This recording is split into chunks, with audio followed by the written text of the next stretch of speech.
আসসালামু আলাইকুম। আশা করি সবাই ভালো আছেন। আলহামদুলিল্লাহ আমিও আল্লাহর রহমতে অনেক ভালো আছি, কিন্তু মনটা ভীষণ খারাপ। আর আমাদের মনের উপরে কখনো আমাদের কোনো হাত থাকে না। মন এই খারাপ এই ভালো, আর অল্প এটার কোনো নিয়ন্ত্রণে আমাদের মাঝে থাকে না। আজকে খারাপ লাগছে। দীর্ঘ 3 মাস আমি আম্মুর সাথে ছিলাম। নোয়াখালী যাই, এখানে যাই, সেখানে যাই, আম্মুর সাথে সাথে ছিলাম। আজ আম্মুকে বিদায় দিয়ে দিচ্ছি। আম্মু চলে যাবে, কারণ আমার কাছে থাকতে পারছে না। আমার বোনের 2 বাপজানের জন্য আমার আম্মুর মনটা সব সময় খারাপ থাকে। আর খারাপ তো থাকবে, খারাপ তো থাকবে। যতই আম্মুকে বোঝাই, আমি তো বুঝি, কারণ আমি তো একজন মা। আমিও আমার সন্তানদেরকে যে ইতালি রেখে আসছি, প্রতিটা মুহূর্ত আমার সন্তানদের কথা মনে ওঠে, নাতিদের কথা মনে ওঠে, বৌমাদের কথা মনে ওঠে। মায়া মায়া জিনিসটা হলো অনেক খারাপ, কারণ ভালোবাসা এক জিনিস, মায়া জিনিসটা হলো একটা। আর এই মায়ার জন্য আমরা অনেক কিছু ত্যাগ করি। যাই হোক, আম্মুকে বিদায় দেওয়ার পরে পুরো ঘরটা আমার কাছে অনেক ফাঁকা লাগছে। তাই আমার করে পাওয়া বোন ফোন করে বলল আমার বাসায় চলে আসো।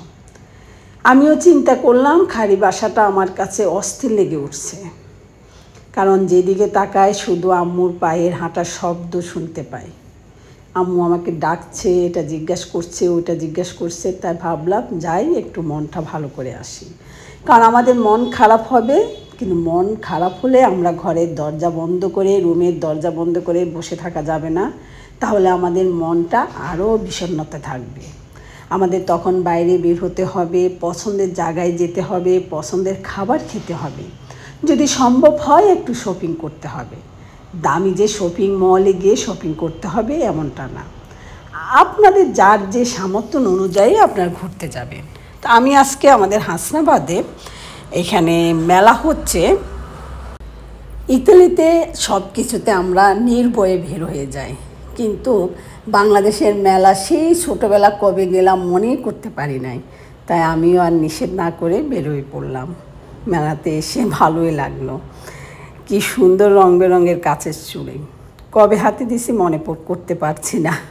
মনে হয় শেষ আমার ছেলেদের বিয়ে, গায়ে হলুদের দিন আমি হলুদ শাড়ির সাথে মিলিয়ে কাচের চুড়ি পরছি, আর পরা হয় নাই।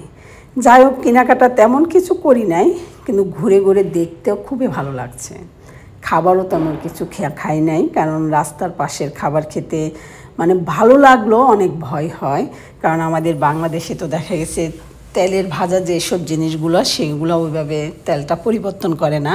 আর এই ফলটা অনেক দূর থেকে দেখে আমি কাছে আসলাম যে একটা নিব।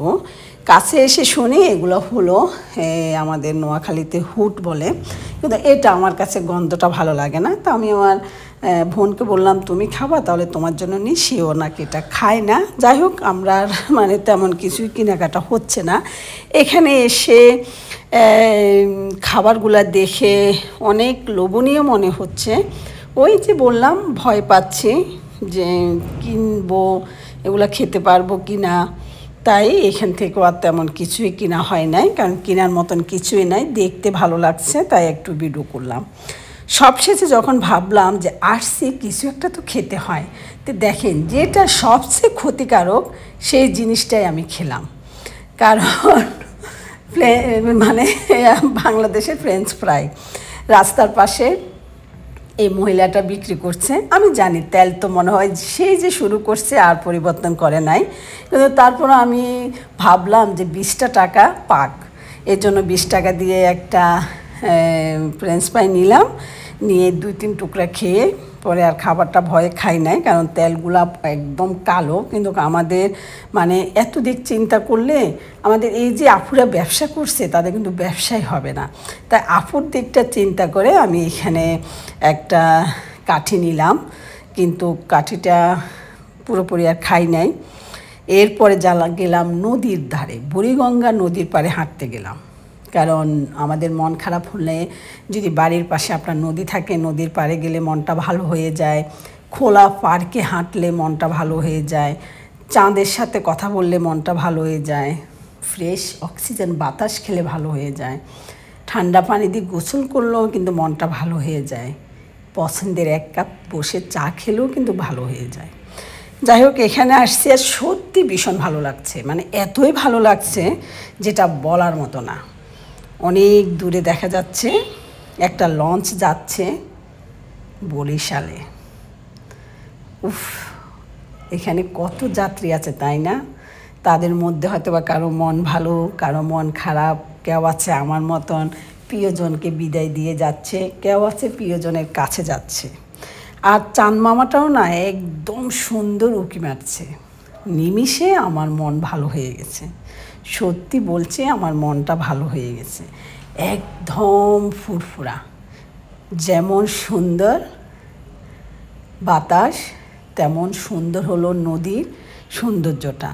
আর এই যে দেখেন লঞ্চটা যাচ্ছে বরিশালে, কি সুন্দর লাল নীল সাদা বাতি জ্বলছে। বড্ড ইচ্ছে করছে একটু বেরিয়ে আসি, কিন্তু কিভাবে যাব? এগুলো কি আর যখন তখন হয়? তাই ভাবলাম যে না মন, এত কিছু চাওয়ার দরকার নেই, এমনিতে তোমাকে অনেক কিছু দিয়ে দিলাম। যাই হোক, অনেকক্ষণ দুই বোন ঘোরাঘুরির পরে দাঁড়িয়ে দাঁড়িয়ে বাতাস খেলাম। তবে কেন জানি ভয় লাগে নাই, কারণ আমার এই বোনটা এখানে মানে স্থানীয়, সে সব জানে শুনে, এর জন্য আমি একটু সাহস পেলাম। না হলে আমি আবার একটু ভীতু, আমার ভয় লাগে বাংলাদেশে আসলে ঘর থেকে বের হতে, তাও যদি আবার হয় সেটা রাতের বেলা, প্রশ্নই আসে না। যাই হোক, এখন বাসায় ফেরার পথে একটু কেনাকাটা করলাম। এখানে 2টা পেঁপে আর এই 2টা আনারস নিচ্ছি আর একটা বেল, কারণ বেল সে কবেই খেলাম ভুলে গেছি। আর আমার বোনের বাড়ির সামনে ফ্ল্যাটে, যে ফ্ল্যাটটায় থাকে এখানে একদম সামনে দোকান থেকে নিলাম। আর এই দোকান থেকে নেওয়ার আরেকটা কারণ হলো এখানেও কিন্তু আপু ব্যবসা করতেছে, তাই ভাবছি একটু নিই। যাই হোক, এখন চলে গেলাম বাসায়। এটা হলো পরের দিন ভোরের বেলা। দেখেন কি সুন্দর শান্ত শহর। ভোর 5:30 ফজর নামাজ পড়তে উঠে আমি বারান্দায় দিয়ে বাইরে দেখলাম আর ভাবলাম যে সারাটা দিন যদি এমন শান্ত থাকে তাহলে দেখেন আমাদের পরিবেশটা কত সুন্দর থাকবে আর আমরা কত সুস্থ থাকতে পারবো। কিন্তু যখনই একটু বেলা উঠে আস্তে আস্তে আস্তে আস্তে সেটার কোলাহল শুরু হয়ে যায়, দূষিত বায়ু শুরু হয়ে যায়, যেটা আমাদের জন্য অনেক ক্ষতিকারক। যাওক, আমি আপনাদের সাথে রাতের ব্যস্ততাও শেয়ার করলাম, ভোরের ব্যস্ততাও শেয়ার করলাম। আমরারই 20-25 বছরে তো শেয়ারাই ভুলে গেছি, আর স্বাদ তো জানিয়ে না। তাড়াতাড়ি এটা দিয়ে শরবত করো। দেখছেন, আমরা প্রবাসীরা বুঝছেন লাখ লাখ টাকা ইনকাম করি, কিন্তু আমরা আমাদের দেশের খাবার স্বাদ শেয়ারা সব ভুলে যাই। তারপর প্রবাসীদের পরিবার একটা বাড়িতে জিজ্ঞেস করছেন যে আম খেতে কেমন, আম খাচ্ছ কিনা, সরবরাতে রুটি হালুয়া খাচ্ছ কিনা, এখন আর বেদার। তারপরে ঈদের সময় ঈদের নামাজটা কোনোরকম পরে এই যে কাজে ছুটে যায়, জিজ্ঞেস করছেন একটি বেলা যে পোলাও মাংস আজকে রান্না হচ্ছে কিনা, অনেক পরিবারে জিজ্ঞেস করছেন না। আর যদিও বা জিজ্ঞেস করেন, প্রবাসীরা কিন্তু সবাই মিথ্যা কথা বলে। এটা প্রমাণ হলো আমি এই যে জাম, তারপর লেচু, ব্যাগ, এগুলো আমরা যে শহরে থাকি চোখেও দেখি না। লেচু একবার দুবার আসে, কিন্তু বেলে প্রথম দেখছি, হারে বেলে আজকে ইনশাল্লাহ তোমাকে ভেঙে শরবত বানায় খাবো। এই হচ্ছে প্রবাসীদের একটা দুঃখ। নাস্তা করার পরে পরের দিন বেরিয়ে পড়লাম শপিং করতে, কারণ আম্মু যাওয়ার কষ্টটা যেন মনে একদম না আসে, তাই আজকে একটু শপিং করব। আর পুরান ঢাকা আহসান মঞ্জিল দেখতে যাব। বাড়ির পাশে অনেক কিছু আমাদের থাকে, আমরা অলসতার জন্য যাই না। তাই আজকে 2 বোনে যে পদক্ষেপ নিলাম যে আজকে আহসান মঞ্জিলে ঘুরতে যাব, তারপর দুপুরে বাইরে খাবো, তারপর আমরা বাসায় ফিরব। ইনশাল্লাহ পরবর্তী ব্লগে আসবে আমরা আজকে সারাদিন কী কী কেনাকাটা করলাম আর আহসান মঞ্জিলের কী দেখলাম, দুপুরে কী খেলাম, সব কিছু।